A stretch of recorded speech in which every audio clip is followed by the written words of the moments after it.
While looking for anime to watch, I always end up scrolling past this particular one, and I'm kicking myself for not watching it sooner. I'm Redwater, and today we're talking about 91 Days. In this video, I'll be discussing 91 Days from its plot, animation, art style, and characters, as well as its ending, critiquing any weaknesses I think the anime has while giving praise to any strengths, ranking the anime overall ranging from F to S at the end. Opening and ending. The opening is a calm little number containing details from episodes that tell the story of our main character. It starts out with hefty guitar riffs before the beat calms down and we get some whisper-like vocals that accompany it well. I didn't hate this opening, but it didn't make the playlist for me personally. The beat picks up a little later in the opening, but the vocals stay the same, all whisper-like. The ending is peaceful as well. When I first heard it, I couldn't help but think this is what my gun sounds like. If my memory serves correctly, the ending doesn't have any lyrics. It's more like someone harmonizing with the beat while we look at characters through broken glass on the ground, as well as what seems to be foreshadowing. This ending did make it to my sleepy time playlist. Plot. 91 Days is a crime drama anime series made by Shuka Studios, or Studio Shuka, however you want to say it, and released in 2016. Taking place during the Prohibition era, our story follows AVILIO Bruno, also known as Angelo LAGUSA, our main character, hell-bent on revenge after the tragic murder of his family on his birthday by the Mafia 11 years ago. He changes his name and goes into hiding, acquiring several unique skills for survival. After receiving a letter from a stranger containing details about the people who killed his family, AVILIO puts his plan into motion to avenge them alongside his friend and adopted family member CORTEO, who told Bruno that they were now brothers after his family's passing. The three mafia families in this anime are Venetti, Orco, and Galazia, with Galazia being at the top of the food chain. Themes. This anime is about the mafia and has themes of crime, drama, action, and gangsters. Without these things, I don't think I could take the story as seriously, knowing that the stakes aren't as big. I enjoyed this scene in episode 2, which is basically a mafia wedding, a joining between two families, the Galazias and the Venettis. Organized crime is another theme that this anime has. By introducing different mafia families with different paths and heights on the food chain, stuff's bound to pop off for our entertainment. Drug use is another theme in this anime, not as abundant as others, but it do be happening though. Lots of people die in this anime, and I'd expect nothing less from a mafia anime with a man attempting to avenge his family. Like, when is fucking with anyone's family in anime been a good idea? But there are a lot of cool plot twists in this anime, as well as little details that help progress the story in huge ways and help to keep it interesting, while the mafia aspect makes things more believable. Art style. The anime takes place during the Prohibition era, and you definitely feel that from the cars to the clothing to alcohol being hidden in speakeasies. While doing research for this video, I saw that the art style was compared to BRUNO. I haven't seen this anime, but side by side I can understand the comparison, both carrying a realistic art style as well as mob themes. BRUNO being made by Brains-Based Studios. The detail in the buildings and the backgrounds, like the wallpaper in the Lagusa house, are cool, but in general it's nothing crazy. Some scenes are made more impactful with the small details in buildings, while I felt other backgrounds just looked boring or bland, which I can't totally blame the art style for, as this anime is based in our reality, so no magic or anything like that, which means everything in this world is supposed to be realistic. I don't blame the art style totally for how boring it can look at times, since I know they're going for a gloomier vibe in this anime, as the colors are more muted, not too vibrant. It helps give off that gloomier vibe. For the most part, characters look good, but there are times when you can see lazy art or lazy animation happen. This doesn't distract or take away in my opinion. Hella examples all from episode 3 alone. Animation. The animation is alright. This ain't nothing to brag about. The bulk of the animation comes from fighting. If folks ain't fighting, then they talking and walking. The gunfights are alright as well. If you compared it to like a gunfight from Black Lagoon, it seems lackluster. But I think it makes up for that with its story and deaths. We do get to see blood, but in moments where you'd like to see what the fuck is happening, it's like it cuts away. A good example being both fights between Fango and Avilio. The animation for the most part is smooth. Some moments can feel slow or janky, but it's not anything to write home about. Everything else is pretty stagnant unless there's a fight happening or we're doing major movements. Characters. There are a number of interesting characters in this anime. A lot of them are antagonists to AVILIO's journey and people that are on his hit list, so I'm not going to cover them in this portion. However, I did want to discuss AVILIO, his adopted brother CORTEO, and NERO VENETTI. I'm starting with CORTEO since his is the shortest of the three. Originally, I thought CORTEO was annoying with his constant worrying and, oh shit, we shouldn't do that, oh. But he definitely earned his place as a shocking favorite. His character development is the most interesting. It's the most shocking. It's the biggest curveball the anime has. I think the build up to his character and how we get to see him as the viewer is chef's kiss. He's a good lad. He's got balls. I fuck with homie. AVILIO BRUNO / ANGELO LAGUSA. On my first watch of this anime, I sympathized with AVILIO, as on the outside looking in, he was the kind of character that I knew I would enjoy. He's a steadfast character who would do anything and everything to achieve his goal. However, as the episodes started to progress and we started to peel back the onion layers of this guy's character, I slowly started to realize that AVILIO was changing, and personally for me, not for the better. Spoiler here, skip this portion if you ain't trying to hear too much. As you watch this anime, you'll start to see that AVILIO starts to care about NERO, I think. In my opinion, I think he starts to kind of enjoy or fall in love with this life on the country road trip. By this life, I mean being with NERO. I think somewhere along the way, he started to enjoy the person that NERO is, and in a way, possibly look at him like a family member, friend, or possibly an older brother type figure. It's due to these feelings that the ending takes the course that it does.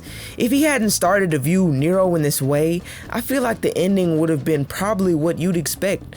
But we do start to see a change in AVILIO's character, and his brother CORTEO starts to notice it too.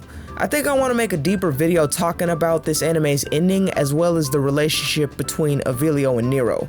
Speaking of NERO, in my first watch, NERO VENETTI was annoying to me. In my first watch, simply for the fact that he was one of AVILIO's targets, and I was riding for my boy heavy at first, but as I kept watching, I realized NERO is a good guy. That's the best way I could describe him. When it comes to mafia families, as good as mafia guys go, he's a pretty fair guy. He's a pretty good dude. He's just a man that wants to see his family prosper, understandably. So he doesn't want to see the Venetti name scrubbed by the Galazias or the Orcos. I feel like that's the reason stuff went how it went. The relationship between these two characters changes after the country trip. I think the interaction with the kids is where both NERO and AVILIO start to change in terms of how they view one another. Now granted, I feel like the jig was up a while ago for both of these guys. Like, I feel like they've been figured each other out. As far as like episode 2 or 3, for sure for NERO, the country trip for AVILIO. Strengths and weaknesses. This anime is good. It has strengths in terms of story structure, world building, character design, and character development. However, it is lacking in certain aspects as far as art and animation. Now, this isn't a hard knock on it. It's good. You're not gonna notice these weaknesses unless you're actually looking for them, and I wouldn't call a few ugly faces due to lazy animation or lazy art style a true weakness, as it does lead to funny moments. And again, unless you're deliberately looking for them like I am, you're not even gonna notice them. You might, however, notice the Italian accents the English VAs are doing. When I first heard it, I was like, what the fuck? But after a while, I didn't really care. It actually became comical at times, but you'll notice it. I don't speak Japanese, so if they're doing Italian accents, I either didn't notice or I didn't care. This is a spoiler warning for the ending of the anime, of which I'll be discussing now. If you don't want to hear this part, go ahead and skip to the next portion of the video. So, for me personally, the ending was bittersweet with everything AVILIO sacrificed. Like, this is your whole mission, you hear me? And you lost everything to try to reach your goal only to grow a heart within that time and spare your enemy. Now, I say this because I feel like AVILIO could have killed NERO and the anime could have still got that message across, like they will miss each other and in another life probably could have been friends.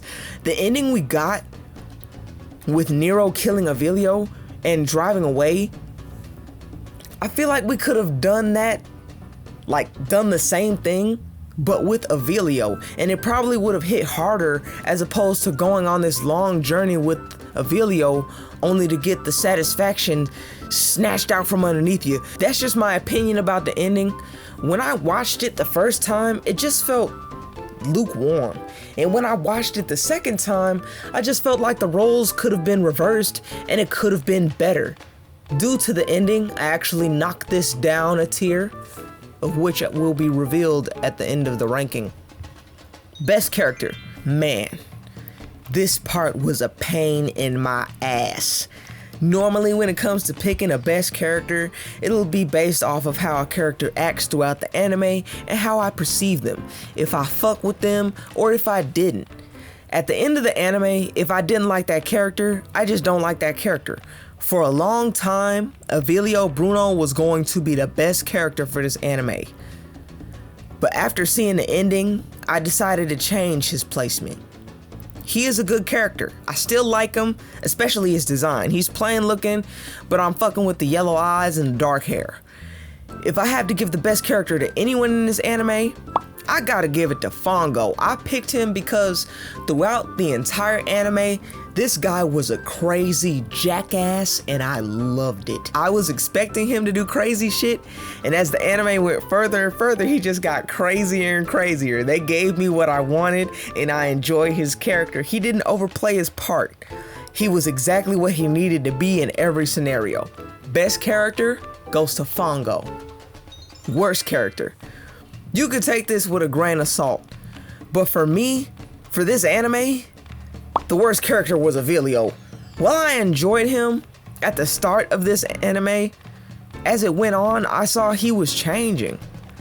He was changing to care for others more so than his goals, and that's where I think he started to lose favor for me. While I do understand his reasoning, at the same time, there was no reason. I felt like he played himself.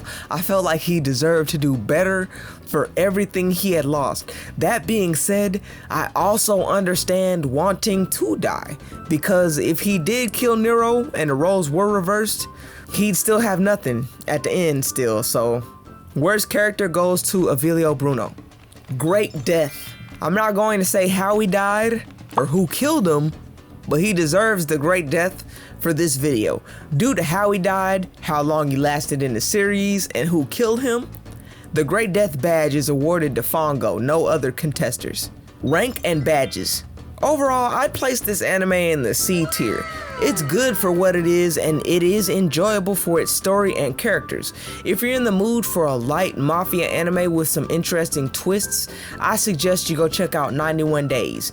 That being said, nothing is perfect, and this anime isn't without its faults.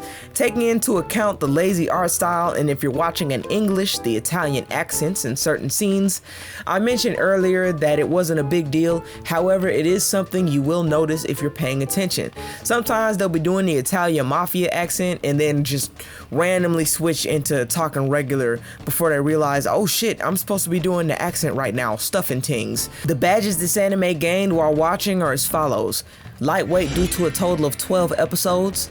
The gift that keeps on giving due to the various twists and turns, and despite it being a mafia anime, I'll award it the chill badge. It's a cool little watch, and when action isn't happening, we are getting conversations with explanation to help us better understand the character's situation or personality at the time. A good example is Nero's younger brother being a druggie, as we take like maybe 15 to 10 minutes between 2 episodes explaining how and why. Here are the total badges gained while watching. This has been my review and rank for 91 Days. Do you think it deserves to be higher or lower? Let me know your thoughts down in the comments below. I do suggest you go watch the anime for yourself and form your own opinion. Thank you for watching this video. Don't forget you can do anything you put your mind to. I'm Redwater, and that's all for me.